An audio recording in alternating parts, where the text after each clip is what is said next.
Hello दोस्तों और प्यारे विद्यार्थियों, मेरा प्यार भरा नमस्कार। इस YouTube चैनल होशियार सर की इस ऑनलाइन क्लास में आपका तहे दिल से हार्दिक स्वागत है। दोस्तों, हम बात कर रहे थे भारत के इतिहास की। मध्यकालीन भारत का इतिहास हम देख रहे थे। जो पिछले वीडियो के अंदर हमने मुगल साम्राज्य, मुगल काल को कंप्लीट किया था। आज एक और अति महत्वपूर्ण टॉपिक लेकर के आया हूं प्यारे विद्यार्थियों, और उसका नाम है भक्ति और सूफी आंदोलन। Very very most important topic है मध्यकालीन भारत के इतिहास का, जो लगभग प्रत्येक कंपटीशन के सिलेबस में आपको ये टॉपिक जरूर मिलेगा। भक्ति और सूफी आंदोलन बहुत ही महत्वपूर्ण टॉपिक है। क्लिष्ट टॉपिक भी कहा जा सकता है, बड़ा टॉपिक भी कहा जा सकता है, रोचक टॉपिक भी कहा जा सकता है। तो प्यारे विद्यार्थियों, मेरे साथ अंत तक बने रहिए। आज हम बात करेंगे भक्ति और सूफी आंदोलन में। सबसे पहले भक्ति आंदोलन की, फिर पढ़ेंगे सूफी आंदोलन। तो प्यारे विद्यार्थियों, आज मैं आपको बताना चाहूँगा कि भक्ति आंदोलन की शुरुआत कैसे हुई, इसके प्रवर्तक कौन है, इसकी शुरुआत कौन सी दिशा से हुई, ये मानो कि भारत में कहाँ से इसकी शुरुआत हुई, पहला प्रचारक कौन था, इन सभी के ऊपर हम विस्तार से चर्चा करेंगे। उसके बाद में हम देखेंगे शंकराचार्य के द्वारा बनाई गई 4 पीठ या मठ, उसको हम राजस्थान मैप के अंदर दिशा के आधार से हम उनको गहराई से समझेंगे कि कौन सी दिशा में कौन सी पीठ या मठ की स्थापना की थी। तो प्यारे विद्यार्थियों, अंत तक बने रहना मेरे साथ। बड़ी रोचक जानकारी मैं आज आपके साथ साझा करूंगा। भक्ति आंदोलन, जो कि हो सकता है आपके कभी ये टॉपिक अच्छी प्रकार से समझ में नहीं आया होगा, लेकिन आज मैं आपको विश्वास दिलाता हूं कि भक्ति आंदोलन जो टॉपिक है आपको कंप्लीट सही प्रकार से समझाऊंगा। कुछ आज इस वीडियो में देखेंगे, उसके बाद में जो रह जाएगा कुछ महत्वपूर्ण बातें, जैसे कि आलवार नरनार जो कि सैगुण है, निर्गुण है, उपासक संत है, इनके बारे में आगे की क्लासों में, आगे की वीडियो में देखेंगे। तो मेरे साथ बने रहना अंत तक। मैं आपको इतिहास कंप्लीट करवाऊंगा मेरे प्यारे विद्यार्थियों। चिंता मत करना, टेंशन में मत आना। होशियार जी सर ने कह दिया कि भारत का इतिहास करवाएंगे, तो ये मानना करवाएंगे। और एक और बात बता देता हूं, जल्दी 1-2 रोज में राज व्यवस्था, भारतीय राज व्यवस्था भी शुरू की जाएगी, और वो भी बोर्ड के माध्यम से, जो कि आपकी कई दिनों से ये इच्छा है कि होशियार जी सर बोर्ड पे बताए, बोर्ड पे समझाए। तो याद रखना, भारतीय राज व्यवस्था हम शुरू से और अंत तक जो हमारे सिलेबसों में लगती है, भारतीय राज व्यवस्था, राजनीति, इंडियन पॉलिटी, वो हम शुरू करने जा रही हैं प्यारे विद्यार्थियों। इसलिए ज़्यादा से ज़्यादा मेरे चैनल से जुड़ो, ज़्यादा मेरे चैनल को सब्सक्राइब करवाओ, वीडियो को लाइक और शेयर करें, अपने दोस्तों तक ये सूचना पहुंचा दो कि होशियार जी सर भारत का इतिहास और भारत की राजनीति, जो कि इंडियन पॉलिटी, कंप्लीट करवाएंगे, अगर आपको अच्छी प्रकार से देखना और समझना है। तो प्यारे विद्यार्थियों, चलो शुरू करते हैं आज भक्ति आंदोलन। भक्ति आंदोलन भारत में 6वीं शताब्दी ईस्वी में भक्ति आंदोलन की शुरुआत तमिल क्षेत्र में हुई थी। कहाँ हुई थी? तमिल क्षेत्र में हुई थी भक्ति आंदोलन की शुरुआत। उसके बाद में जो कर्नाटक, महाराष्ट्र में फैल गई, कहने के लिए दक्षिण भारत से उत्तर भारत की तरफ फैलने लगी। इसके बाद कहा जाता है कि भारत में 15वीं और 16वीं शताब्दियों में धार्मिक आंदोलन हुए। इसे ही तो भक्ति आंदोलन कहा जाता है, और इसे मौन क्रांति भी कहते हैं। भक्ति आंदोलन का दूसरा नाम क्या है? मौन क्रांति। प्यारे विद्यार्थियों, गौर करो कि भारत में भक्ति आंदोलन की शुरुआत कैसे हुई और किस शताब्दी में हुई। उसके बाद देखो आगे विद्यार्थियों, इस आंदोलन के प्रथम प्रचारक शंकराचार्य। कौन थे जगत गुरु? शंकराचार्य। कहां के थे? केरल के। कहां पे जन्म होता है इनका? केरल में जन्म होता है इनका, ध्यान रखना। जो कि माने जाते हैं प्रथम प्रचारक यही थे भक्ति आंदोलन के। भक्ति आंदोलन के। भक्ति आंदोलन का उदय सर्वप्रथम दक्षिण साउथ दक्षिण भारत में हुआ था। ये क्वेश्चन बढ़िया निकल सकता है कि भक्ति आंदोलन का उदय या शुरुआत कौन सी दिशा से या कहां से हुई? तो याद रखना दक्षिण भारत में इसका उदय हुआ था। और भक्ति आंदोलन के संस्थापक कौन? जगत गुरु शंकराचार्य। जगत गुरु शंकराचार्य को इसका संस्थापक माना जाता है। संस्थापक माना जाता है। जो कि दक्षिण भारत में भक्ति आंदोलन की शुरुआत रामानुज या रामानुजाचार्य भी कह सकते हो, रामानुज ने की थी। कहां? दक्षिण भारत में भक्ति आंदोलन की शुरुआत रामानुज ने की थी। प्यारे विद्यार्थियों नोट करना इस बात को। उसे उत्तर भारत में फैलाने का श्रेय, उत्तर भारत में लाने का श्रेय रामानंद को जाता है। दक्षिण भारत में तो कौन होगा? रामानुज। और उत्तर भारत में कौन होगा? रामानंद। इनके बारे में आगे हम विस्तार से पढ़ेंगे एक एक संत को।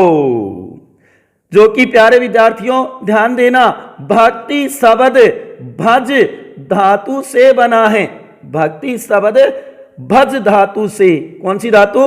भज धातु से बना है, जिसका अर्थ है नाम का स्मरण, नाम का स्मरण करना। उसे ही तो कहा जाता है भक्ति। कहते ना कि भगवान की भक्ति कर लो, भगवान का नाम स्मरण कर लो, भगवान को याद कर लो। ये जिंदगी 4 दिन की है, कम से कम राम नाम तो रट लो। सर्वप्रथम भक्ति की अवधारणा का उल्लेख, वेरी मोस्ट इंपोर्टेंट क्वेश्चन प्यारे विद्यार्थियों, यहां पे गौर से देखो, अच्छी प्रकार से सुनना। सर्वप्रथम भक्ति की अवधारणा का उल्लेख श्वेताश्वर उपनिषद में मिलता है। वेरी मोस्ट इंपोर्टेंट बात है प्यारे विद्यार्थियों कि सर्वप्रथम भक्ति की अवधारणा का उल्लेख या वर्णन कहां मिलता है? तो गौर करना प्यारे विद्यार्थियों, श्वेताश्वर उपनिषद है, उसके अंदर इसका उल्लेख मिलता है। जो कहा जाता है कि हिंदू जो धर्म है, हिंदू जीवन है, उसका मूल उद्देश्य होता है मोक्ष प्राप्त करना। हिंदू जीवन का मूल उद्देश्य जो हम देखते हैं ना, 4 पुरुषार्थ, धर्म अर्थ काम और मोक्ष, जो कि सबसे बड़ा कौन सा है? मोक्ष है। सर्वोत्तम कौन सा? मोक्ष। इसलिए तो कहा है हिंदू जीवन का मूल उद्देश्य क्या है प्यारे विद्यार्थियों? मोक्ष प्राप्त करना। गौर से ध्यान देना, मोक्ष प्राप्त करना ही सबसे बड़ा मूल उद्देश्य बताया गया, जिसके 3 मार्ग हैं। मोक्ष प्राप्ति के कितने मार्ग बताए हैं? 3 मार्ग बताए गए हैं। पहला कर्म, दूसरा ज्ञान और तीसरा भक्ति। तीसरा कौन सा है? भक्ति। तो मोक्ष प्राप्ति के कितने मार्ग माने हैं? 3, जो कि कर्म, अच्छे कर्म करो मोक्ष की प्राप्ति हो जाएगी। ये कौन कहता है? गीता, मद्भागवत गीता में मोक्ष का मार्ग किसको माना है? कर्म को। कर्म करते जाओ, फल की इच्छा मत करो। ये भगवान श्री कृष्ण ने अर्जुन को कहा था। तो कहने का मतलब मद्भागवत गीता में कर्म को मोक्ष प्राप्ति का साधन माना है, जबकि उपनिषदों में मोक्ष प्राप्ति का जो साधन माना है वो ज्ञान को माना है। किसको माना है? ज्ञान को। और तीसरा भक्ति, जो कि याद रखना प्यारे विद्यार्थियों, 14वीं और 15वीं शताब्दी में भक्ति के द्वारा मोक्ष प्राप्त करने के लिए जो आंदोलन चलाया गया उसे भक्ति आंदोलन कहते हैं। कहने का मतलब कर्म पहला मार्ग जो गीता में बताया गया, दूसरा ज्ञान जो उपनिषदों में बताया गया, और तीसरा है भक्ति मोक्ष प्राप्ति का तीसरा जो मार्ग बताया गया है, उसका ही तो नाम है भक्ति। और इस भक्ति के द्वारा ही मोक्ष प्राप्त करने के लिए जो आंदोलन चलाया गया उसे भक्ति आंदोलन कहते हैं, जिसको आज हम पढ़ रही हैं। कौन सा टॉपिक पढ़ रहे हैं प्यारे विद्यार्थियों? भक्ति आंदोलन। कहां शुरुआत हुई? दक्षिण भारत में, तमिल क्षेत्र में। इसके प्रथम प्रचारक शंकराचार्य। दक्षिण भारत में भक्ति आंदोलन की शुरुआत किसने की? रामानुज ने। रामानुज कह दो या रामानुजाचार्य कह दो। जबकि उसे उत्तर भारत में लाने का, फैलाने का श्रेय किसको? रामानंद को। सर्वप्रथम भक्ति की अवधारणा का उल्लेख कहां मिलता है, वर्णन कहां मिलता है? तो याद रखना प्यारे विद्यार्थियों, श्वेताश्वर उपनिषद में मिलता है। हिंदू जीवन का मूल उद्देश्य क्या है? मोक्ष प्राप्त करना, जिसके कितने मार्ग? 3 मार्ग बताई हैं प्यारे विद्यार्थियों। पहला कौन सा? कर्म। दूसरा कौन सा? ज्ञान। तीसरा कौन सा? भक्ति। तो वर्तमान में भी हम देख सकते हैं कि कलयुग में अगर आपको मोक्ष की प्राप्ति चाहिए तो याद रखना भक्ति का मार्ग अपनाना होगा। भक्ति का मार्ग अपनाना होगा। यही कार्य किया था 14वीं और 15वीं शताब्दी के संतों ने। भक्ति के द्वारा ही मोक्ष प्राप्त करने के लिए उन्होंने एक आंदोलन के रूप में एक ये मानो कि बहार फैलाई, एक प्रकार से ऐसी लहर फैला दी जो कि सभी संतों ने ये मानो कि भगवान की आराधना करना, भक्ति करना शुरू कर दिया कि अगर मोक्ष की प्राप्ति करनी है तो भगवान को याद करना होगा। लेकिन हाँ, इसमें यह जरूर है कुछ सैगुण उपासक संत होंगे जो कि भगवान के रूप और आकार देंगे, कुछ निर्गुण उपासक संत होंगे जो भगवान को आकार, जन्म, योनि, रूप नहीं देंगे, मूर्ति पूजा नहीं करेंगे, जैसे कि कबीर, नानक, दादू। तो ये आगे पढ़ेंगे हम अगली क्लास के अंदर। उसके बाद में देखो प्यारे विद्यार्थियों कि मध्यकाल में भक्ति आंदोलन, मध्यकाल में भक्ति आंदोलन, मध्यकाल में भक्ति आंदोलन की शुरुआत सर्वप्रथम दक्षिण साउथ, दक्षिण के अलवार भक्तों के द्वारा। आगे पढ़ेंगे हम 2 विचारधाराएं के संत होंगे। एक तो अलवार जो वैष्णव थे जिसमें 12 संत माने जाते हैं प्रमुख। दूसरे होंगे नयनार जो कि शैव माने जाएंगे, जो कि 63 संत होंगे। कहने को तो अलवार वो तो विष्णु की भक्ति करते हैं और जबकि नयनार है वो शिव की भक्ति करते हैं। जो कि अलवार वैष्णव कहलाएंगे, नयनार है वो शैव कहलाएंगे। तो कहा जाता है कि मध्यकाल में भक्ति आंदोलन की शुरुआत सर्वप्रथम दक्षिण के अलवार भक्तों द्वारा पल्लव शासन, वेरी वेरी मोस्ट इंपोर्टेंट है प्यारे विद्यार्थियों, पल्लव शासन में की गई थी। शासन किसका था? पल्लव वंश का था उस समय शासन, या पल्लव राज्य था उस समय। दक्षिण में भक्ति आंदोलन का उद्देश्य, दक्षिण में भक्ति आंदोलन क्यों आया, इसके उद्देश्य क्या थे प्यारे विद्यार्थियों? तो गौर करना कि दक्षिण में भक्ति आंदोलन का उद्देश्य था आलवारों जो कि वैष्णव थे। आलवार कौन थे? वैष्णव, विष्णु को मानने वाले थे। और नयनारों जो कि शिव के भक्त थे, में मध्य भेद को दूर करना था। जो दोनों के बीच में जो भेद आ गया था उसको दूर करना था। इसलिए कहते कि दक्षिण में भक्ति आंदोलन का ये मानो सूत्रपात हुआ था। ये उद्देश्य था उन दोनों के बीच में मतभेद को दूर करना। उसके बाद में शंकराचार्य, जगत गुरु शंकराचार्य भगवान शिव का अवतार माना जाता है। 788 में जन्म, 820 में मृत्यु। 1788 से 820 जो कि केरल में इसका जन्म होता है।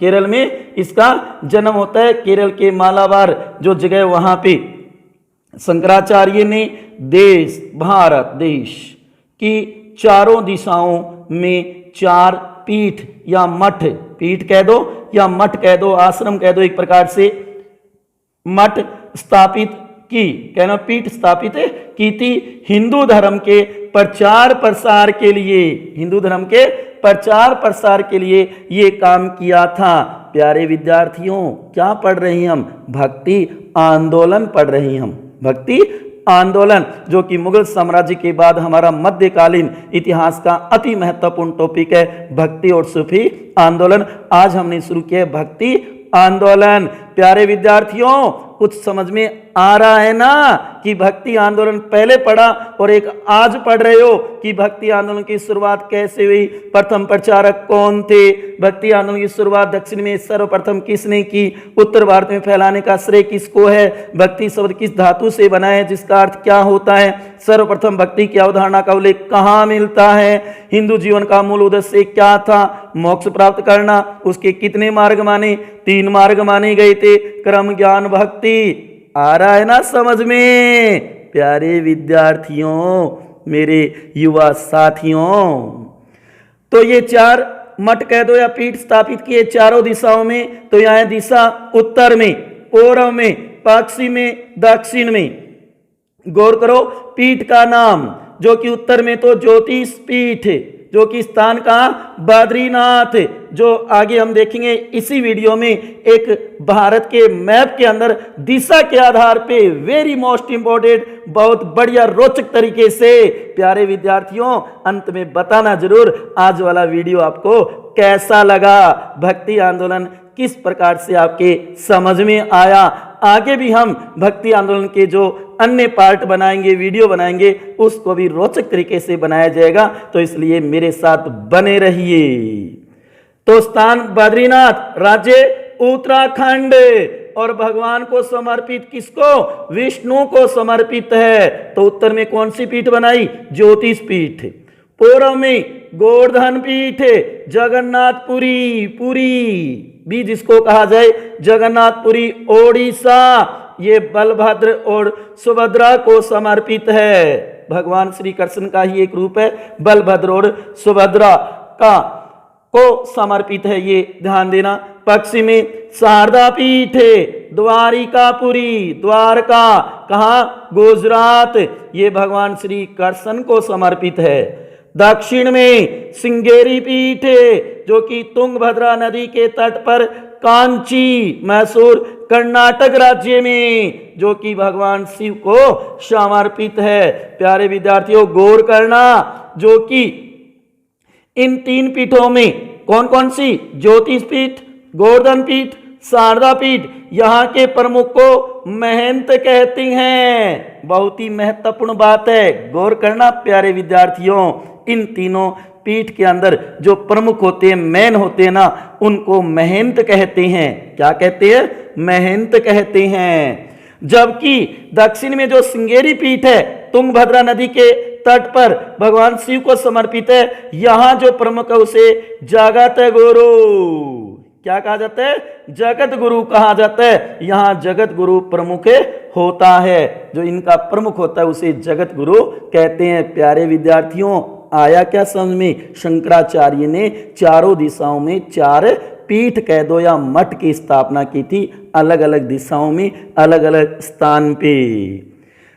शंकराचार्य ने अद्वैत दर्शन का प्रतिपादन किया, जिसके समान कोई दूसरा हो ही नहीं सकता। अद्वैत दर्शन या अद्वैत मत।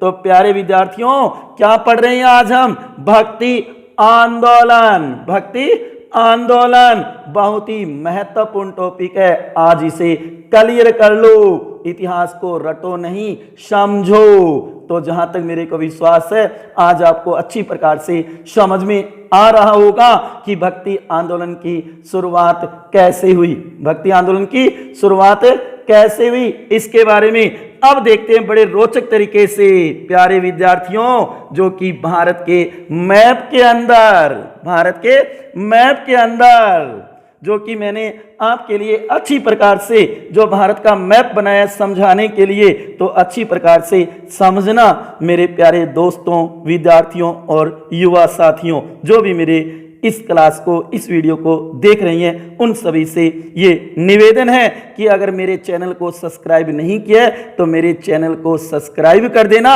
और ये वीडियो आपको अच्छा लगे अंत तक देख करके तो इसे लाइक और शेयर भी जरूर कर देना। शंकराचार्य, जगत गुरु शंकराचार्य भगवान शिव के जिसे अवतार कहा जाता है, शंकराचार्य द्वारा 4 मठ स्थापित किए गए थे चारों दिशाओं में, उत्तर में, पूर्व में, दक्षिण में, पश्चिम में। ये भारत के मैप में हम देख सकते हैं। उत्तर में तो कौन सा था? ज्योतिष मठ या पीठ बद्रीनाथ उत्तराखंड, उत्तर दिशा में उत्तराखंड, ध्यान देना।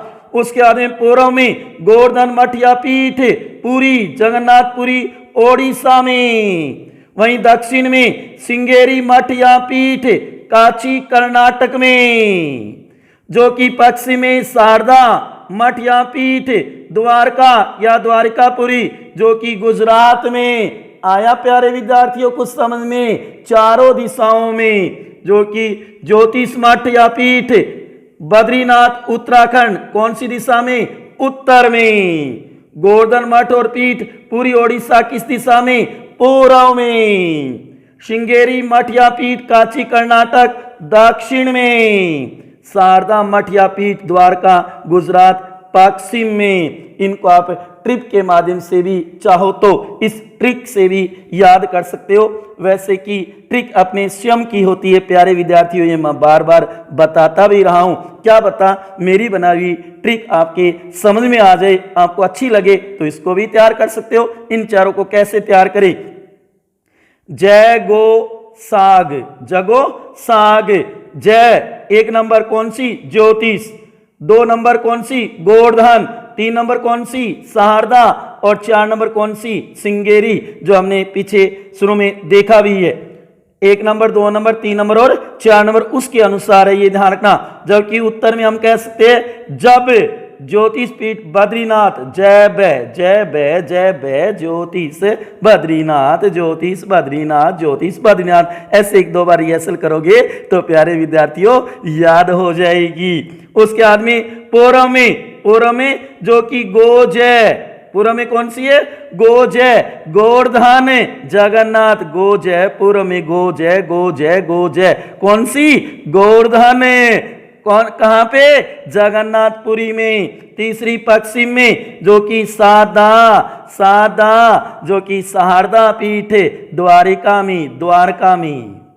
सादा पश्चिम में क्या है? सादा, जो कि याद रखना है कौन सी? शारदा पीठ कहाँ है? द्वारका में। उसके बाद में दक्षिण में जो कि गे का जो कि सिंगेरी, गे का मतलब सिंगेरी कहाँ? कांची में सिंगेरी। तो जय बै गो जय सादा गे का, याद ना, जय गो साग। ये 4 पीठ है और नीचे मैंने पीठ के साथ साथ में स्थान भी बता दिए कि कहाँ पे है। प्यारे विद्यार्थियों आ रहा है ना समझ में? आज ये टॉपिक क्लियर करना है अपने को। शंकराचार्य द्वारा 4 मठ पीठ कहाँ स्थापित। अंत में ये कहोगे हाँ सर ये तो तैयार हो गई चारों पीठ, इससे कोई क्वेश्चन आएगा तो हम जरूर कर देंगे। कौन सी पीठ कौन से दिशा में, कौन से स्थान में, कौन से राज्य में है। तो प्यारे विद्यार्थियों इसको आज एकदम क्लियर करना है अपने को।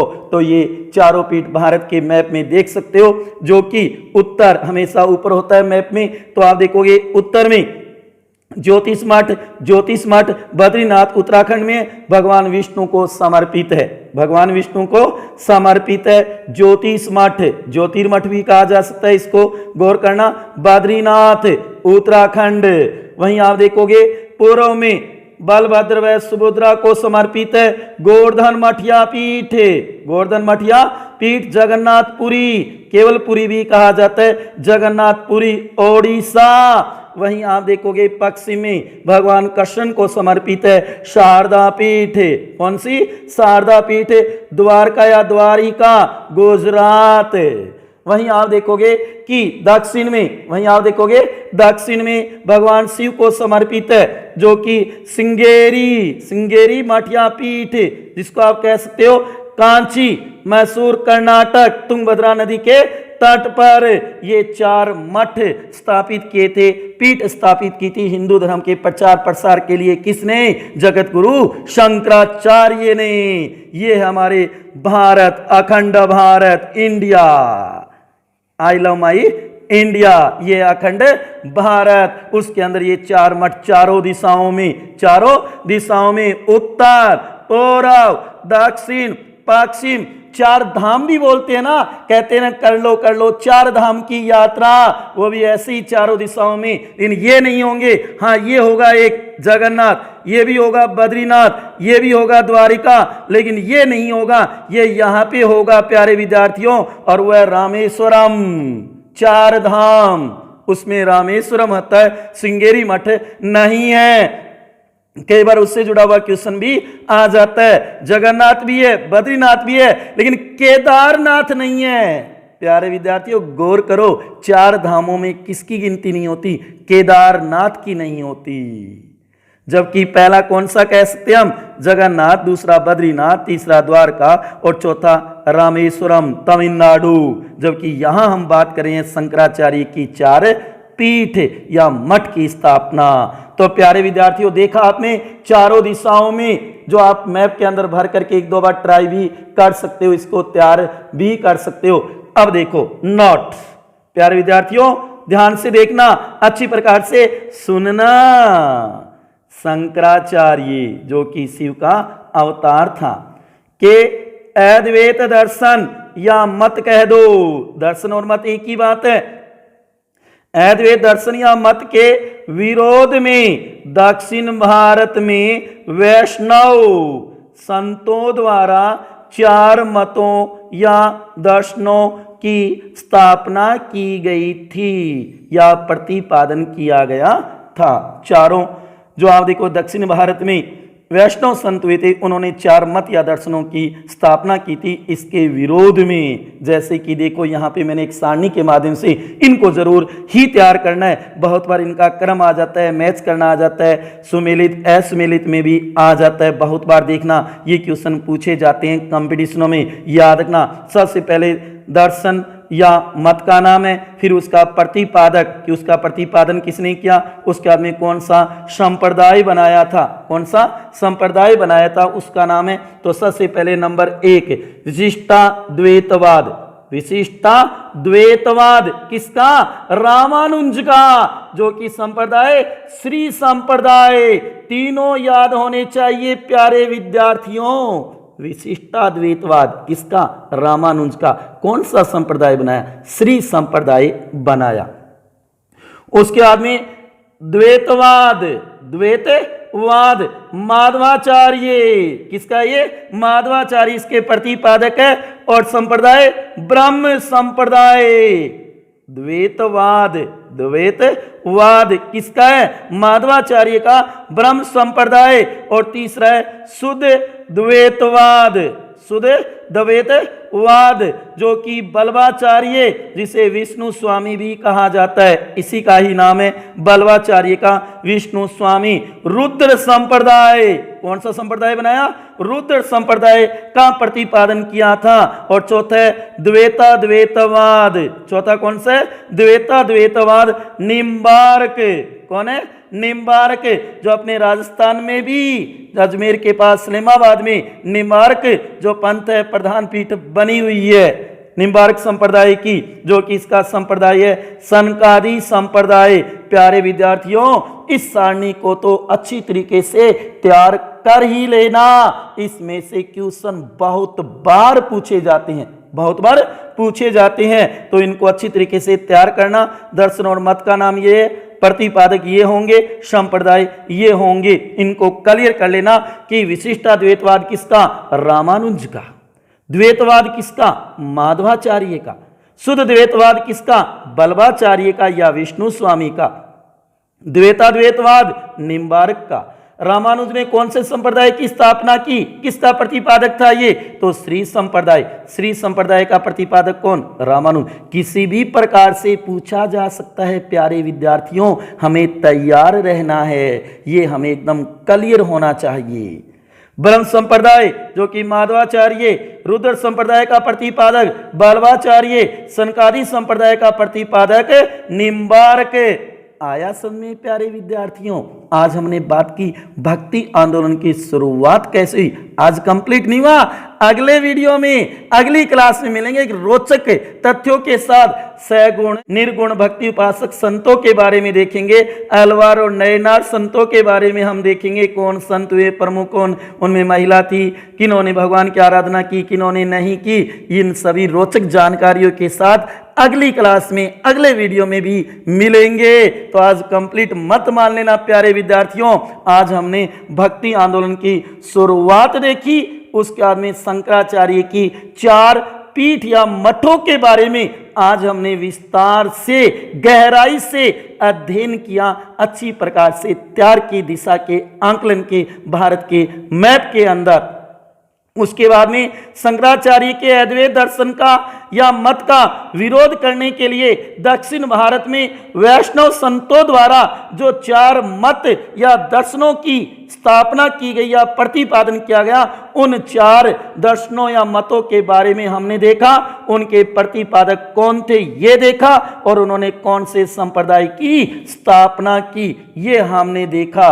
तो प्यारे विद्यार्थियों, आज हमने एक बहुत ही महत्वपूर्ण टॉपिक शुरू कर दिया है, और वह है भक्ति आंदोलन, भक्ति सूफी आंदोलन। पहले हम भक्ति आंदोलन पढ़ेंगे विस्तार से। जो आपको हार्ड लगता है, बहुत कम आप पढ़ने की इच्छा करती है आपकी कि ये टॉपिक तो नहीं पढ़ेंगे, लेकिन अब देखना ये टॉपिक आपको बहुत ही रुचिकर लगेगा। मेरे साथ बने रहिए, ऐसे ही आपका सहयोग स्नेह प्यार देते रहिए प्यारे विद्यार्थियों, मेरे युवा साथियों, मेरे प्यारे दोस्तों। तो मिलते हैं अगले वीडियो में। याद रखना मेरे विद्यार्थियों, सदा खुश रहो, सदा खुश रहो, मुस्कुराते रहो, हंसते रहो, मस्त रहो, प्रेम से मस्त रहो। कहने का मतलब है कि हम अगर हंसते रहेंगे, मुस्कुराते रहेंगे, तो हमारा जीवन बढ़िया तरीके से यापन होगा, क्योंकि जिंदगी 4 दिन की है, हंसते खेलते गुजार दो इसको, दोबारा नहीं मिलेगा ये जन्म, दोबारा नहीं मिलेगा। तो मिलते हैं विद्यार्थियों अगले वीडियो में, अगली क्लास में। तब तक हंसते रहना है, मुस्कुराते रहना है, मस्त रहना है। इसी के साथ मेरे सभी दोस्तों को, प्रिय विद्यार्थियों को, मेरे युवा साथियों को, जिन्होंने ये वीडियो कंप्लीट देखा है लास्ट तक, उनको बहुत बहुत आभार है, उनका बहुत बहुत धन्यवाद।